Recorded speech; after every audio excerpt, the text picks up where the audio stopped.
Hello बच्चों, now we are starting the revision with your new desk work class 10th। आप लोग ध्यान से देखिएगा। आपके जो क्वेश्चन पेपर आया था हाफ ईयरली में, आप लोगों ने क्वेश्चन पेपर फेस किया है। उसमें section A, section B, section C और सेक्शन डी में डिवाइडेड होते हैं आपके सारे क्वेश्चंस। सेक्शन ए में आपके रीडिंग कॉम्प्रहेंशन होता है, जिसमें आपको पैसेज देता है कैसा, अनसीन। अभी आपके सीन पैसेज आया था क्योंकि आपको पहले से डिक्लेयर कर दिया था। अनसीन पैसेज भी आएगा, तो आपको उसके लिए प्रिपेयर रहना है और उस अनसीन पैसेज को कैसे सॉल्व करना है वो तरीका हम आपको आज बता रहे हैं। ठीक है, जैसे ये पैसेज है, मैं मेरे साथ साथ आप लोग फटाफट रीड करते जाइएगा। Every individual wants peace of mind but it is hard to find a person who can say that he has attained such a state of mental equilibrium as will allow him to live a life of tranquility. Peace of mind is a distant dream for all of us. What is the reason for this? The reason is that people hanker after ideal peace. That is pure peace, a peace that is free from all kinds of non-peace items. But this kind of absolute peace is not in nature's storehouse. Let us take the analogy of rose. A rose is a very beautiful flower, but every stem has its thorns. Indeed, thorns are an integral part of the rose plant. A poet has nightly said that thorns serve as security guards for the flower. कुल मिला के ऊपर से आपको क्या कहता जा रहा है कि हर व्यक्ति मानसिक शांति चाहता है और हर व्यक्ति की जो मानसिक शांति है वो अलग अलग तरह से डिफाइंड होती है। ठीक है, जैसे ये बता रहा है कि एक रोज़ का प्लांट है जो चारों तरफ कांटों से घिरा हुआ होता है, लेकिन कितना ब्यूटीफुल होता है, कितना सुंदर होता है। तो उसके लिए भी हम एक पॉजिटिव थॉट रख सकते हैं कि ये उसके गार्ड का काम करते हैं, कोई भी उस रोज़ को हार्म नहीं पहुँचाए। ये उसकी क्या करते हैं, गार्ड करते हैं, यानी उसकी सुरक्षा का बंदोबस्त करते हैं। ठीक है, there must be non peace items along with peaceful items, यानी बहुत सारी शांतिपूर्ण चीज़ों के बीच में कुछ अशांति वाली चीज़ें भी हमारे चारों तरफ होती हैं, लेकिन उसमें से भी हमें अपनी शांति को कैसे बनाए रखना है ये हमारे लिए ज़रूरी है। अ peaceful mind is a very precious aspect of human nature. मनुष्य के स्वभाव का सबसे अधिक चाहा गया, बहुत अधिक कीमती पार्ट होता है पीस। पीस यानी शांति। देखो, एक पीस होता है PIECE, यानी वो टुकड़ा होता है किसी चीज़ का पीस, और एक PEASE होता है पीस यानी शांति। तो दोनों का प्रोनाउंसिएशन सेम है। ये होमोफोन्स में भी आते हैं। होमोफोन्स होते हैं समध्वन्यात्मक शब्द जिनका अर्थ अलग अलग होता है, लेकिन वो कैसे होते हैं, स्पेलिंग में सेम होते हैं या बोलने में सेम होते हैं, लेकिन उनकी स्पेलिंग भी डिफर हो सकती है और उनका सेंस हमेशा डिफर होगा, उनका जो मतलब होगा वो हमेशा डिफरेंट होता है।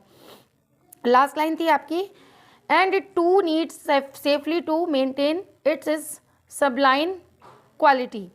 ठीक है, अब ये आपने पैसेज पढ़ा, इस पैसेज में से क्वेश्चंस पूछे हुए हैं, टिक द करेक्ट क्वेश्चंस हैं। It is a distant dream for all of us. Distant मतलब बहुत दूर का सपना होता है। अब दूर का सपना का मतलब यही हुआ, चाहते तो सभी है शांति, लेकिन बड़ी मुश्किल से प्राप्त होती है। क्या शांति आसानी से मिल पाती है? नहीं मिल पाती। इसके ऑप्शंस देखते हैं। Peace of mind, fulfilling our ambition, हमारे उद्देश्यों की पूर्ति, मीटिंग आर टारगेट्स, हमारे उद्देश्य जो हमने टारगेट अचीव करने के लिए जो भी हमने गोल निर्धारित किए हैं वो टारगेट हमारे, उनको प्राप्त करना, उनसे मिलना। फिर क्लाइंबिंग द माउंटेन्स, या पहाड़ों पर चढ़ना। ठीक है, डिस्टेंट ड्रीम क्या है? हम सबका डिस्टेंट ड्रीम क्या बताया आपको पैसेज में? Peace of mind. तो बस यही इसका आंसर होगा। नेक्स्ट क्वेश्चन देखिए, nature always leads people into situations. प्रकृति जो है वो हमेशा सिचुएशंस की ओर ले जाती है। ठीक है, कैसी सिचुएशंस की ओर? Challenging, comfortable, difficult, none. अब यहाँ पे क्या आना चाहिए? Challenging, comfortable, difficult and none. इनमें से कोई भी नहीं। नन का मतलब क्या है? कोई भी नहीं। देखो, ये नन जो वर्ड है ये भी होमोफोन है, सिमिलर साउंड वर्ड है। NUN नन होता है, जो सेविकाएं होती हैं जिन्हें नन कहा जाता है। NUN नन, जो परिचारिकाएं होती हैं हॉस्पिटल्स में आपकी देख रेख करती हैं, ठीक है, उन्हें भी नन्स कहा जाता है। जो कि क्रिश्चियंस में आपने देखा होगा, लोगों की सेवा परिचारिका करने के लिए, परिचर्या करने के लिए रखी होती हैं, उन्हें नन्स कहा जाता है। और ये NONE नन यानी एक भी नहीं, कोई भी नहीं। इस नन का मतलब नोबडी है। तो नेचर ऑलवेज लीड्स पीपल। अब ऊपर देखते हैं एक बार नेचर वाला सेंटेंस कहाँ पर आया था, एक बार हम वहाँ चेक कर सकते हैं। person who can see attend the will allow non peace, but this kind of absolute nature's storehouse. Let us take the analogy of rose. जैसे हम रोज का एक उदाहरण लेते हैं,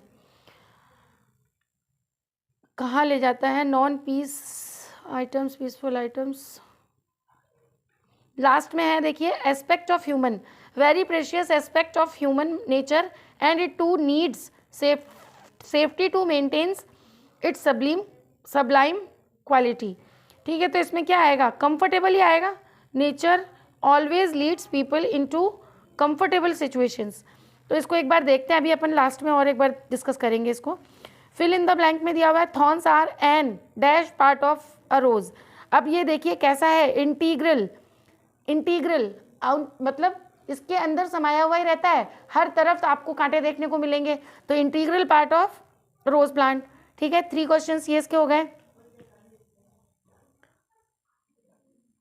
एक क्वेश्चन कहीं छूट गया, सेकंड वाला क्वेश्चन देखिए मिस हो रहा था।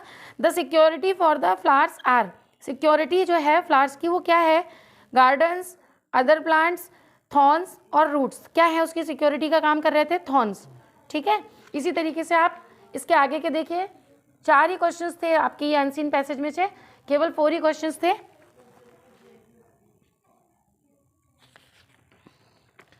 फिफ्थ क्वेश्चन दिया हुआ है इधर आगे, व्हाट इज प्योर पीस?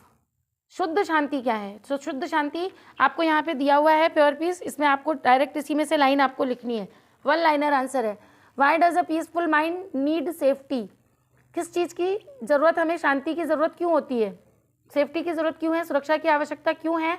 तो यहाँ पर क्या आ जाएगा? Why does a peaceful mind need safety. Last वाली लाइन में आपके आंसर दिया हुआ है इसमें, safety to maintain its sublime quality, ये वाला आंसर आ जाएगा। Safety needs, we need safety to maintain its sublime quality. ठीक है, इसी तरीके से आपको इसके आंसर्स लिखने हैं। थर्ड में आ रहा है आपके डिफ़िकल्ट सिचुएशन। प्रकृति हमेशा हमें ले जाती है, व्यक्ति को कहाँ ले जाती है? डिफ़िकल्ट सिचुएशंस की ओर ले जाती है, क्योंकि डिफ़िकल्ट सिचुएशंस में ही जा कर के हमें प्रॉब्लम्स का सॉल्यूशन करना आता है। तो ठीक है, इसमें आया हुआ है ट्रैंक्विलिटी, लाइफ ऑफ इक्विलिब्रिटी। ये देखिए यहाँ पे दिया हुआ है, a state of mental equilibrium will allow to live a life of tranquility. ठीक है, तो ये इसका सिमिलर वर्ड था, इसमें डायरेक्ट नहीं दिया हुआ था, फिर भी कभी कभी आपको बहुत सोच समझ कर आंसर देना होता है। ध्यान से पढ़िएगा, keep your study going on. ठीक है बच्चों।